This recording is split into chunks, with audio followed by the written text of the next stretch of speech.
When we heard Call of Duty Black Ops was preparing to unveil its multiplayer, we didn't waste any time. Our destination, Treyarch. Our mission, the most detailed hands-on coverage inside Xbox can provide. So sit back, relax, and keep a sharp lookout.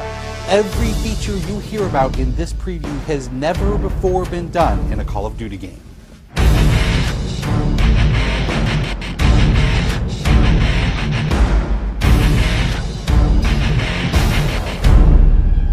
We begin where the multiplayer trailer for Black Ops left off, with theater mode.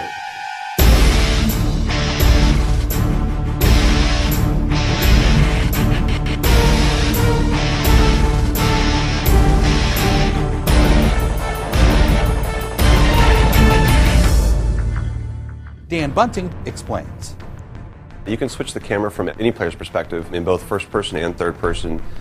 You can detach the camera and go into free cam mode, which allows you to fly anywhere on the map, basically. It's really interesting when you pause the game and go into free cam, you just see all the particle effects just in their full glory, just frozen in time, and it makes some really awesome footage. We really want to give players the tools to be creative, make their own machinima, make their own highlight reels. Maybe they're really competitive clans that want to just capture the films from their matches and then go back and analyze what the other team did or whatever. Also brand new to Call of Duty is Black Ops' new currency system. We put the currency system into Black Ops multiplayer principally because we felt like it'd be a very interesting way to engage with all the unlocks that you've been getting.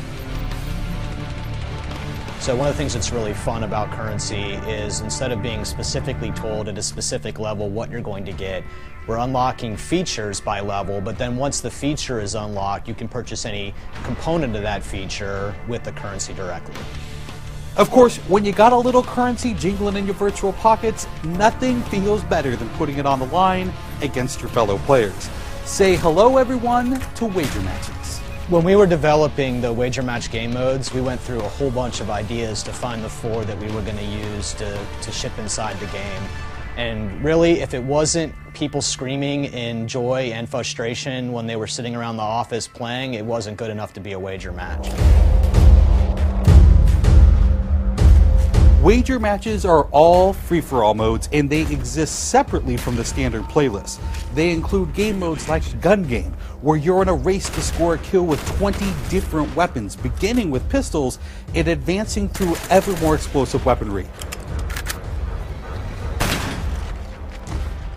It's extremely rewarding for us as a design team to put something up there that people are reacting to really well and it's slightly different than what they get, and everyone loves the core game, and you have to be very careful when you're finessing the core mechanics of the game. But wager matches let us kind of get our creativity flowing and do some things that you're not normally used to, and then spin them up in unique ways and combine things in ways that you haven't seen before, that you never really thought of, and that wouldn't be appropriate for the core game but are completely appropriate for wager matches.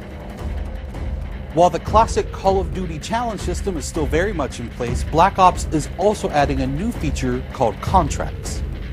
Right, so if you're using the contract system, you actually have to put up a little of your own currency in order for a bigger payday. And depending on the contract, some contracts pay XP, some pay more currency, some pay both. But they're all time limited, and it's game time limited, so you have to go to work to accomplish that contract within the time period in order to get paid. It's different from the challenges, in so much that the challenges some players like to use very aggressively, and they map out their path through the challenge system in order to maximize their XP gains, in order to level faster. And then a whole nother set of players uses the challenges sort of passively. They're there, when you get them they feel good, but contracts gives you a way to directly engage with the content inside the game.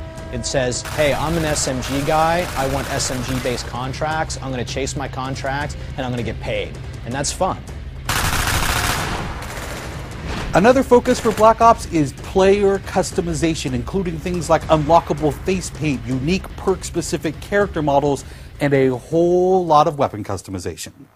We've been we stole the line from Full Metal Jacket, this is my weapon, this is my gun, and we're chanting that around the office as sort of our mantra for this feature. Originally it started with one of our designers he just made kind of an offhand comment one day where he said, you know, I really have a certain attachment to the weapon that's my favorite. I want to make that weapon mine, and that was all it took.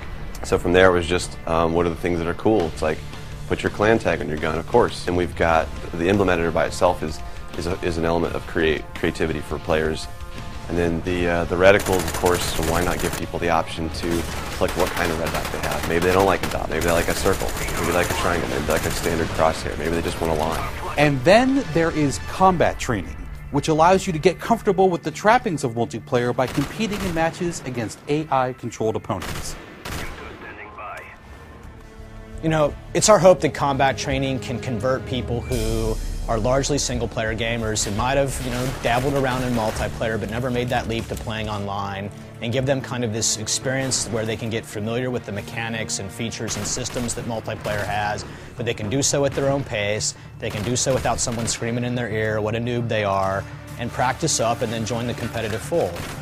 Experienced players could use combat training to practice up on a particular weapon, a particular tactic, or a particular map. So we think it appeals to both audiences, but most directly, it was designed to help new players get into the mix.